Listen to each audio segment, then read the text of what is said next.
Hey everyone, it's JannLee here. I'm making a video today on the 3+2 Crazyhouse World Championship for 2020. We have just started the candidate stage, and today in this video I just want to cover a bit of the history behind this 4th Crazyhouse World Championship, some of the prizes and the tournament structure, the introduction to our candidates, so a little bit of a bio for each of our 12 players that have made it through this stage, and some links to materials that you can check out as well. So history behind the 4th Crazyhouse World Championship. We had the first Crazyhouse World Championship in 2017. Our organizer was Fishy Vishy. Time control back then was 3 minutes, 0 seconds increment, and we had a structure of a single elimination knockout, meaning, you know, once you're knocked out, you're knocked out.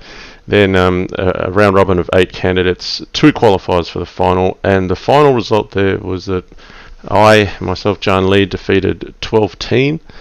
In 2018, we had our second Crazyhouse World Championship, also organised by Fishy Vishy. Time control changed there to 3 minutes plus 2 seconds increment. And we had a structure of a double elimination knockout, which was quite popular, meaning you don't get knocked out from your first loss. You actually have to lose twice in order to be knocked out. Then we had 11 candidates with just 1 qualifier for the final, taking on myself, the defending champion from 2017. And opperwezen was the first candidate that year, and he defeated me. So with opperwezen being the champion, in 2019, we had a new time control, 1 minute plus 0 seconds, organised by Little Plotkin. This was a single elimination knockout with 8 candidates. Because it was a different time control, rather than have a defending champion, it was thought, this might be a different time control, and we might still have a 3 minute or a 3+2 Crazyhouse World Championship, but it didn't eventuate in 2019.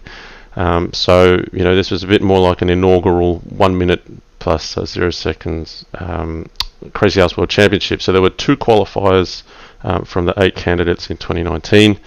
They were opperwezen and myself, so the same finalists from the previous year, and opperwezen defeated me again. So opperwezen has been Crazyhouse World Championship in 2018 and 2019.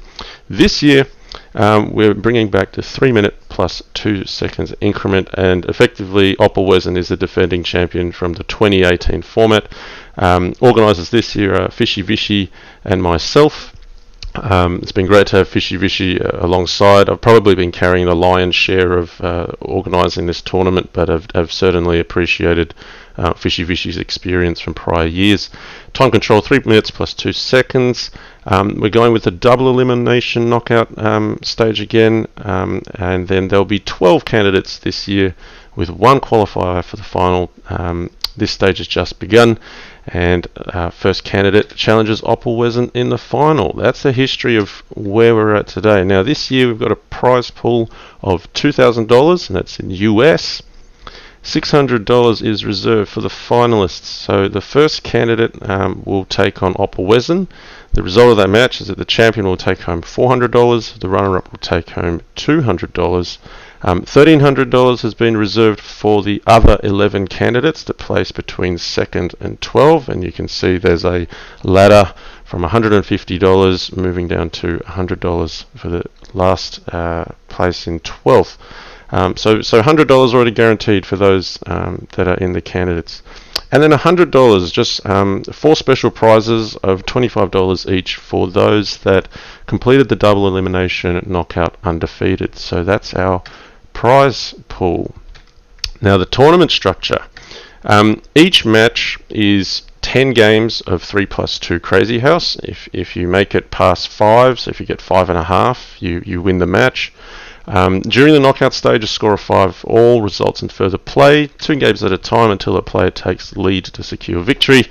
And during the candidate stage, a score of 5 all stands as a tied result. And that's because during the candidates, we've got a round robin. You'll have 12 players playing 11 matches. Each can play a total of 110 games. And to keep it balanced so that everyone has the same opportunity to play for the same amount of points, 5 all stands as a tied result rather than pushing on 2 games at a time. For each round, 2 weeks are provided, so there's 1 week to agree a schedule, scheduled time with your opponent, and 1 week to play the match. So during the knockout phases, we kind of do 2 weeks at a time, and they are independent of each other. But during the candidates, because it's a round robin and everyone knows who's going to play who, the way we're structuring that one is you schedule in 1 week to play in the next week, but in that next week you can actually schedule for your next match. So that way the candidates proceed, more like 1 round per week, even though you do get 2 weeks to prepare for each match. I hope that makes sense. But we'll go through more of that when we go through the timeline later in this video. So now I'm going to give you a visual demonstration of the double elimination knockout structure leading up to the candidates, because this is not your normal structure, and I think it's good to go through this to set up what I'll be talking about when we go through the bios of the candidates. So we started with 142 players, and because that's not a nice power of 2 number, we needed to get down the player numbers to 128 before starting the double elimination knockout. So here we've had the first round is actually a single elimination knockout where we pulled out 28 players. 14 players qualified to go into the double elimination knockout, and 14 players knocked out of the tournament in that round. So we have 128 starting. So if you're in green, you're starting the double elimination knockout undefeated. And we're going to call this the upper bracket, the undefeated bracket. But you get 2 chances, right? So if you lose, then you still play into what's called the lower bracket, which has a series of rounds. And if you lose twice, then you're eliminated, and you go to the bottom there. So at this stage, I think it's appropriate. I'll take my my face off the video, and that way we can see everything. So here you can see there's 7 potential rounds in the lower bracket, and this is how it progresses. So you've got, in the first round, nobody gets knocked out. You get 64 that stay in the undefeated bracket, 64 that go to the lower bracket. But you will notice that there seem to be more rounds in the lower bracket than there are in the upper bracket, and that's because when the round progresses, there's, rather than everyone being eliminated, there's always half of the volume of players in the lower bracket that remain in the event, in addition to half of the players from the upper bracket. So the way it works out, and you can see as I demonstrate it here, is that in order to balance the number of players, there are more rounds that need to happen in the lower bracket. So you'll see here that it helps if you can stay in the upper bracket longer. You have better chances of making it to the end, because the earlier you come out of the upper bracket, the longer your path will be in the lower bracket. And let's just see how this progresses. So it keeps repeating its pattern. Eventually you will have a large number of those eliminated down the bottom, and we end up with 12 players, 4 players remaining in the upper bracket, 8 remaining in the lower bracket, and these form our 12 candidates. So effectively, if you had already got to round 4 in the upper bracket, you would qualified. But the top 4 get those prizes, the $25 prizes. So yes, that's a progression. You can see we started in April and we finished up in July. So let's have an introduction to our candidates this year. Now, in number 12, we've got ArtOfDeception, and this is National Master Dylan J. And this is Dylan J. And I would say Dylan gets the most impressive background landscape there with the Eiffel Tower representing the United States. His path to the candidates, he defeated for Havu 9-1, Cross Online 6-0. Now in round 3 he lost to VariantsOnly, who's also another candidate, lost 2-6. And so he's actually had a fairly lengthy path. Defeated Lazy Peasant in the lower bracket. Got a forfeit against Zodiac Blitzer. Defeated Little Plocken, very impressive there. Little Plocken's been a candidate before, so that's showing the quality of Art of Deception. And defeating Legion Destroyer, both of those, 6-4, and Legion Destroyer, really a rising talent this year. Was actually one of my picks to be in the candidates. So Art of Deception already showing his medal. And I asked each of the players, a little bit about what they'd like to say, and I've added a few details in for their bio. So this is a debuting candidates level this year for Art of Deception. He's fought the longest path among the candidates that have qualified this year against, very close battles against both established and rising talent. Was once a top 10 in US for 10-year-olds. He modestly claims it's been downhill since turning 11. I could probably sympathise or empathise with that. That's kind of been my track in chess as well. He's my potential dark horse given the strength of the prior opposition getting into the candidates. So good luck to Art of Deception. So he's in number 12. Now VariantsOnly. He's chosen to be an anonymous IM. Now I know our community probably knows who VariantsOnly is, but he said for a public video he'd prefer to remain anonymous. He's from Europe. We've put up a Range Rover for him. That was his choice of an avatar, just because that suits the Rover opening, which is 1A4. So he had a very good run. He defeated Andre Casanova 6-1, Fishy Vishy 6-1, Art of Deception 6-2, we just covered before. And in round 4 defeated a Penguin Gim 1, GM Andrew Tang 6-4, big scalp there, qualified in round 4 already, was defeated by xuanet in round 5, and that was a nail biter, 8-10, incredibly lengthy match, so qualifies for the candidates but just missed out on the $25 prize. So VariantsOnly was a former candidate in the 1 minute Crazyhouse World Championship in 2019. Has already defeated 2 candidates in the double elimination knockout this year, has played in several World European Youth Championships, known to occasionally play the Rover as an opening choice, A4, choice of avatars aligned with that, and also has an interest in 3-check chess. Next, we've got Kingswitcher. Okay, he said, just to name himself as Zach from New York, coming from the United States, Kingswitcher's path to the candidates. Convincing win, 6-0, 6-0 against Oops, 14, and Crazy Genius. Close match against PKNM, 7-5, just narrowly winning there. Convincing win against Jeremy Durham to qualify 6-0. And in round 5, I think he was behind against Mugwort, but came back to win 9-7, and Mugwort has qualified for the candidates as well. So he's undefeated in the double elimination knockout and wins $25. A little bit about Kingswitcher, a former candidate in the 1 minute Crazyhouse World Championship from last year, active and strong in Bughouse. Said his favourite chess moment is actually from high school nationals. Said he nearly missed the plane because an elevator looked good to take for a spin with teammates and was threatened to be kicked out by his coach, but was later kept in due to his player strength and made captain.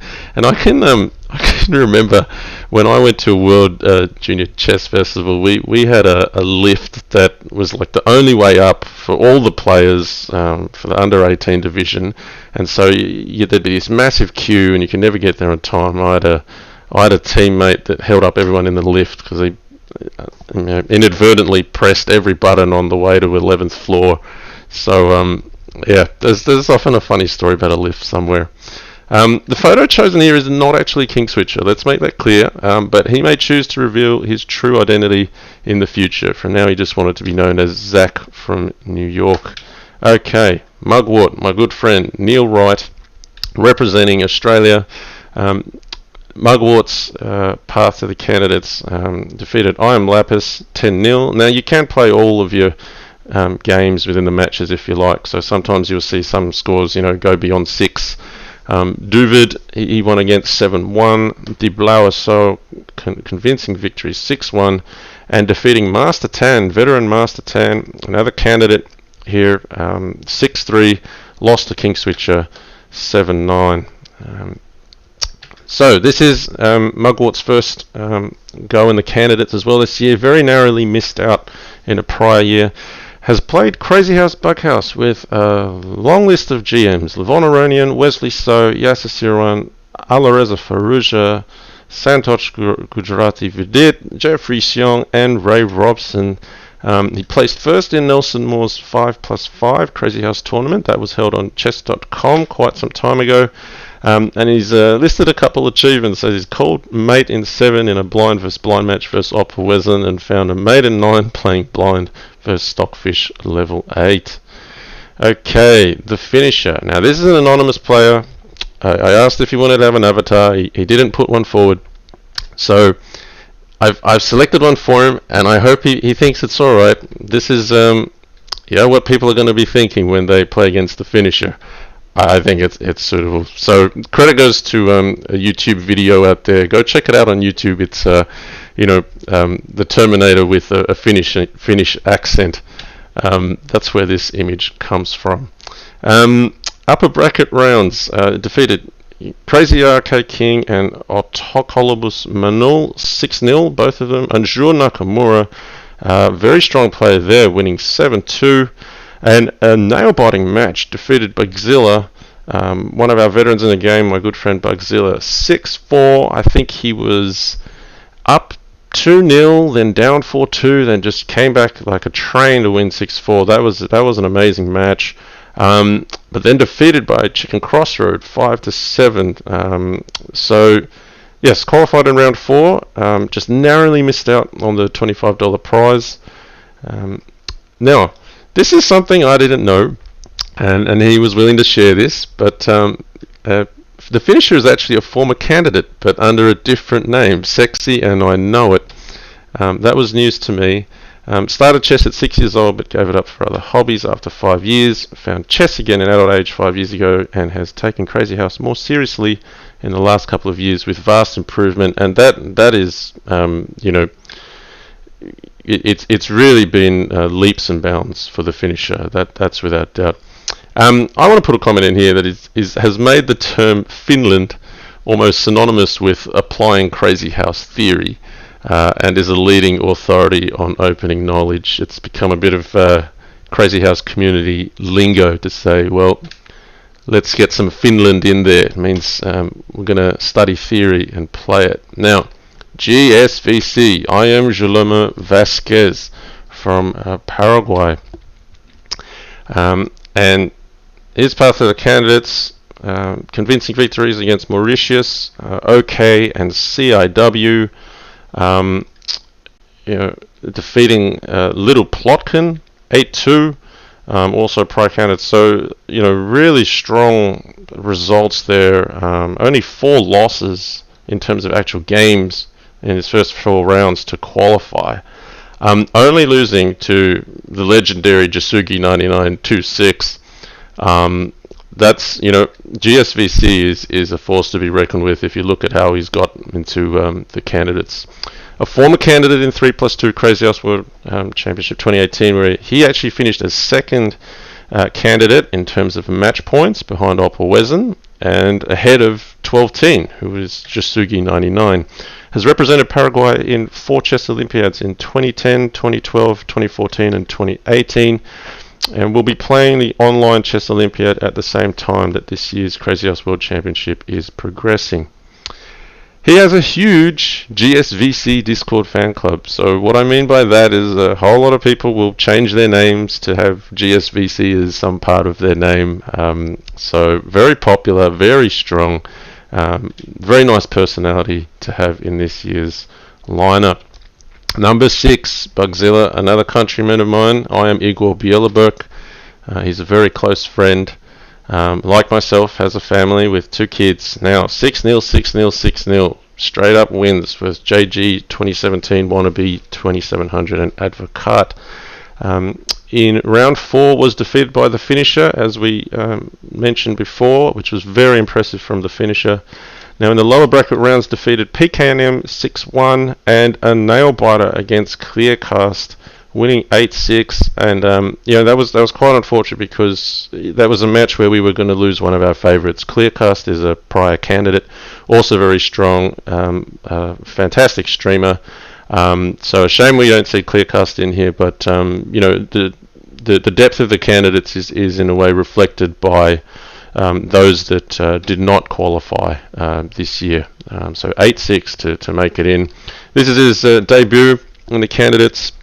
Some of his achievements: defeated GM Johansson in final round to win Oceania Zonal in 2013, which led to the following. That's where he obtained his IM title and qualified for the FIDE World Cup in Norway. He got to play GM Alexander Grishuk over the board in classic time controls, but not surprisingly, he lost both games and was out in the first round of the knockout.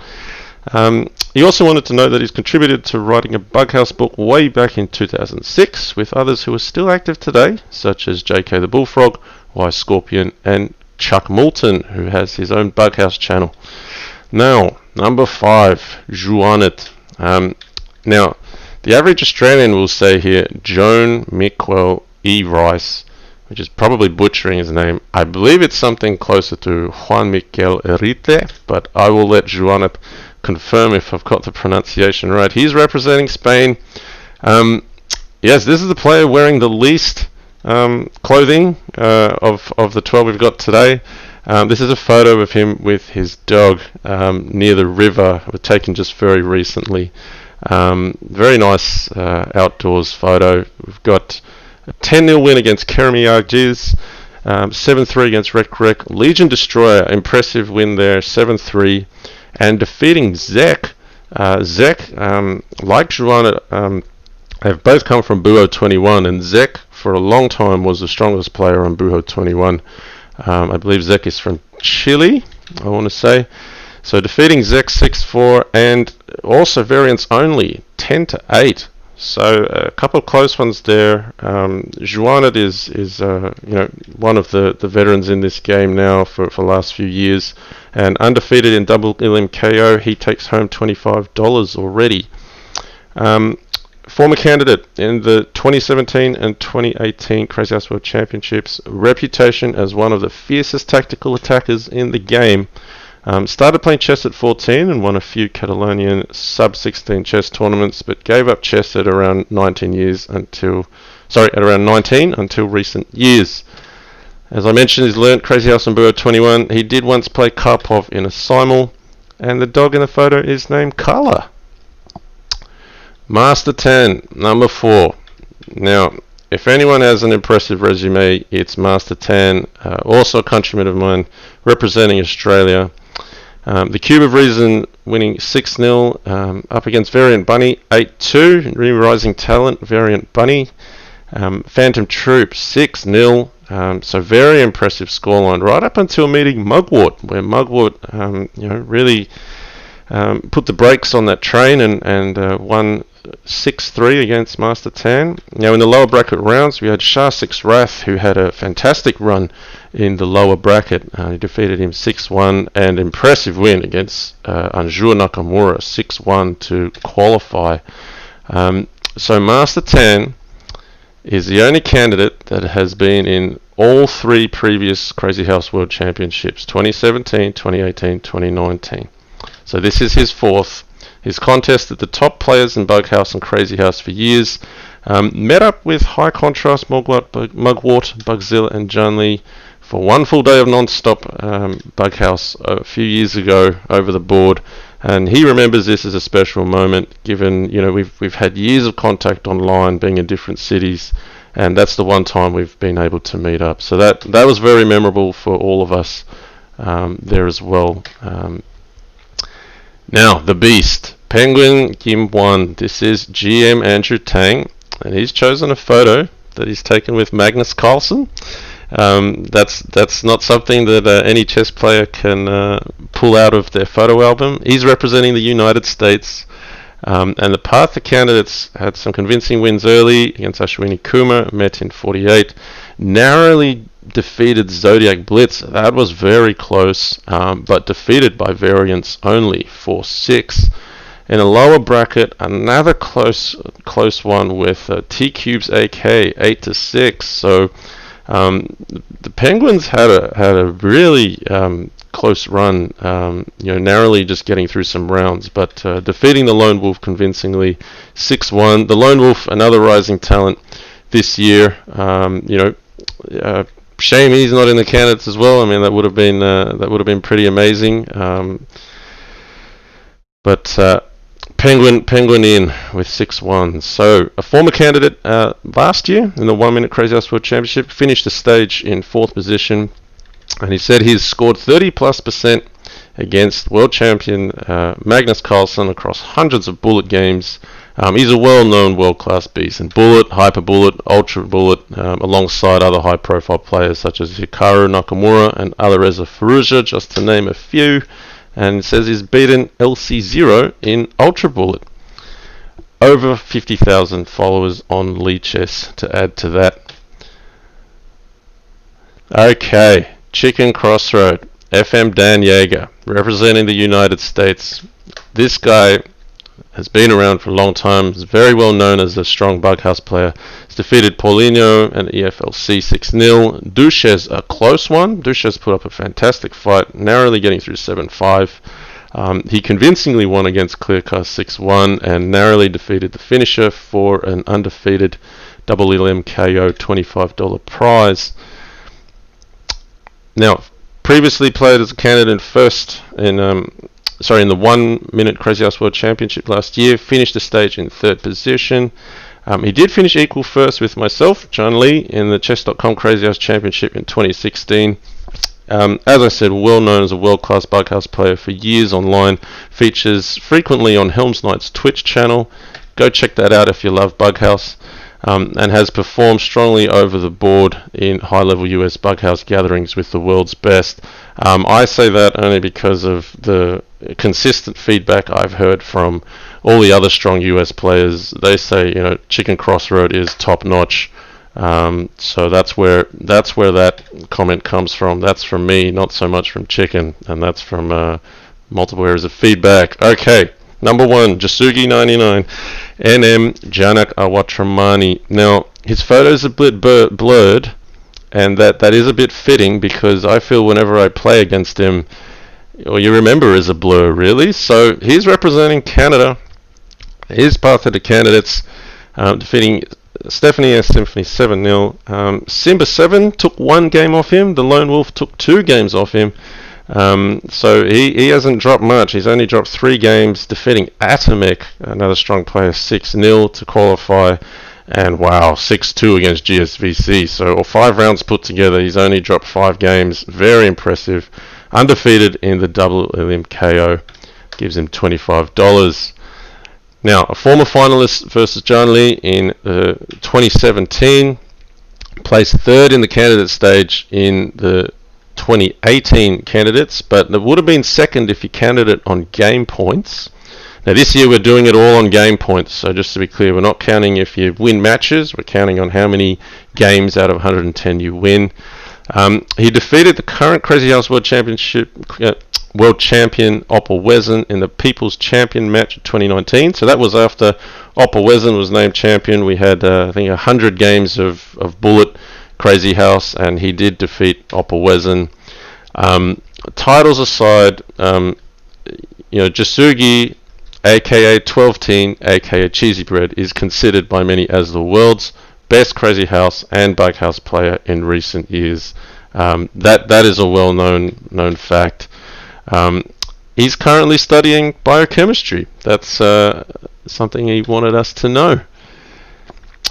And the defending champion, opperwezen. I am Vincent Rothhuis, representing the Netherlands. Look at those eyes. He's got you in his sights. This is an incredible talent to have in the game, opperwezen. He's defeated JannLee in 2 CWC finals, defeated me 2018, 2019. An exceptional bullet player, recently placing 2nd in the July 2020 Lichess titled arena, including victories against GM Magnus Carlsen and GM Alireza Firouzja, while using an unusual Karina themed piece set. Now I'm going to show you a video of what that looks like in a little bit.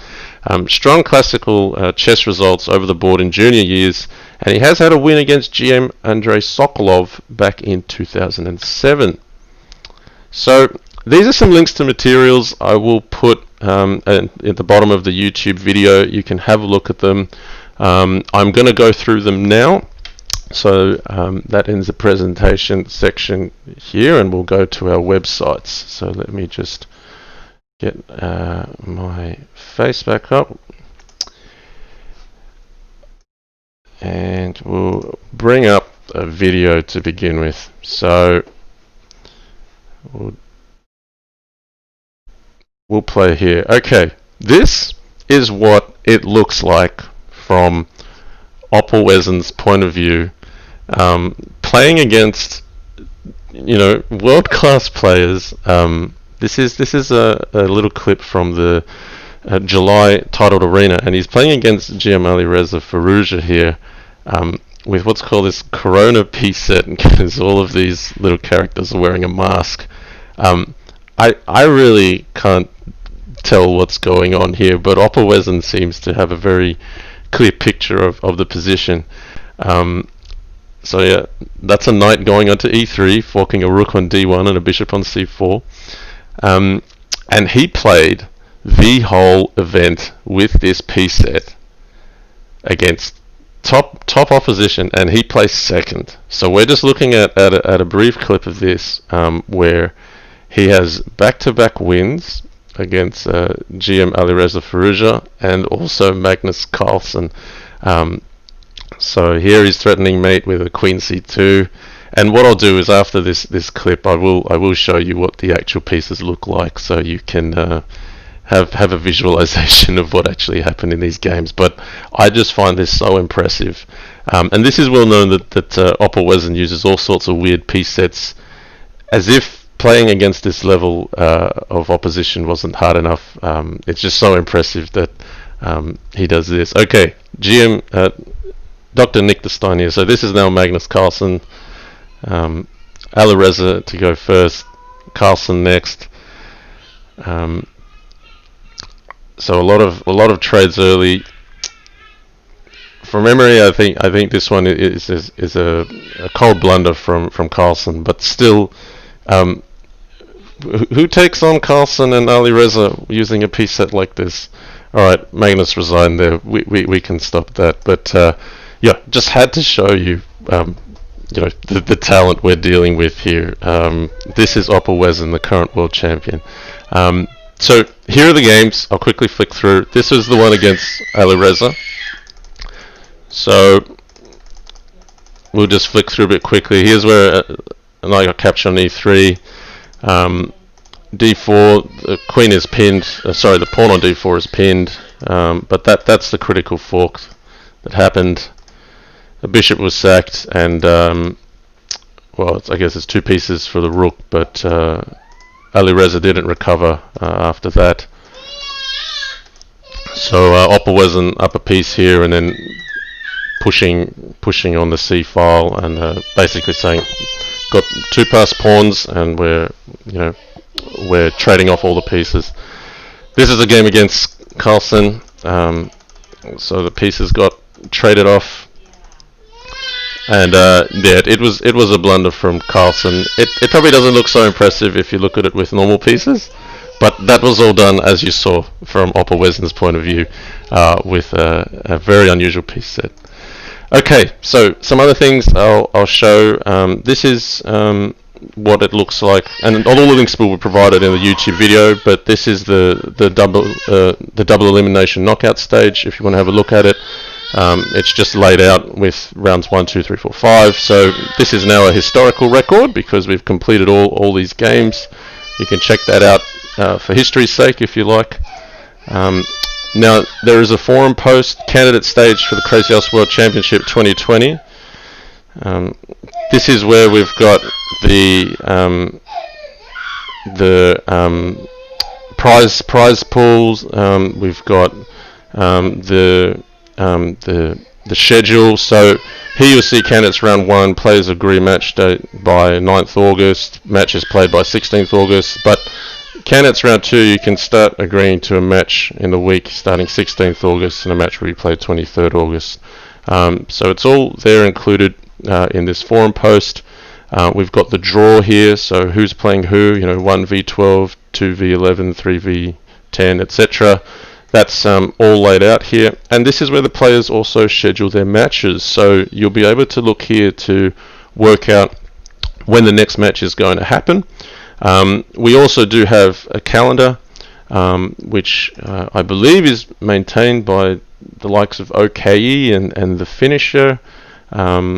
Pardon me if I've missed your name, if you're also looking at this. Now, at time of recording, there's going to be a match between Penguin GM1 and Mugwort at 11 AM Sydney time, which is about 25 minutes from now. I'm hoping to catch this one. We'll see if my little son Spencer allows me to do that. And another link I'm going to provide here is also where you can see the results for the Crazyhouse World Championship candidates. This has been built by Legion Destroyer, so thank you very much, Legion, for maintaining this. It contains, you've got to read it from left to right, so it means, Bugzilla against ArtOfDeception, Bugzilla 191. It's got some summary stats there, and also standings, and it's really nicely maintained. It's very clear visual of the results. So you can see here we're already through about 1.5 rounds, so we can call out a few results. Bugzilla defeating ArtOfDeception 9-1, Jasugi defeating ArtOfDeception 8-2. Early rounds still, a lot of games to play. ArtOfDeception can still make a big dent in the event. GSVC defeating Bugzilla 6.5 to 3.5, and xuanet 6-4. Jasugi very impressive against VariantsOnly, winning 10-0. Penguin was the other big result I saw. Penguin winning 8-2 against Kingswitcher. Chickencrossroad looks like defeated VariantsOnly 7-3, and Mugwort defeated mastertan 6-4. So we'll just wrap up this video quickly. We've got these are the channels that you can look to see the coverage. We've got okei ZH on Twitch, also on YouTube, okei's Crazyhouse channel, and then others that will also be covering it will be Kleerkast. That's Kleerkast Chess on Twitch, also has Kleerkast Chess on YouTube, and Mugwort Crazyhouse, my good mate Mugwort, also on Twitch and YouTube. Hopefully I'll get to do a bit of streaming myself. You can find me on Twitch looking for JannLee Crazyhouse, and also on YouTube. So yeah, I'm going to conclude the video there. Just a word to all of our 12 candidates. This is our biggest event of the year. This is the event that sets the bar, so the entry level for players coming into Crazyhouse is just getting higher and higher and higher. Play hard, prepare well. It's an honor to be able to play in one of these. I'm really thrilled to see the game develop in the way it has, and this is our history for the game, and we want to see more talent join. So hope we get great coverage of these matches, and really hope we see some high quality games in there. I want to wish everyone the best of luck. And to all the viewers, please support by tuning in, and just enjoy it. It's a great event. So I'm going to close the video there. Thank you for watching. Hope we have a great season ahead with the candidates in the next couple months. Alright, take care. Bye for now.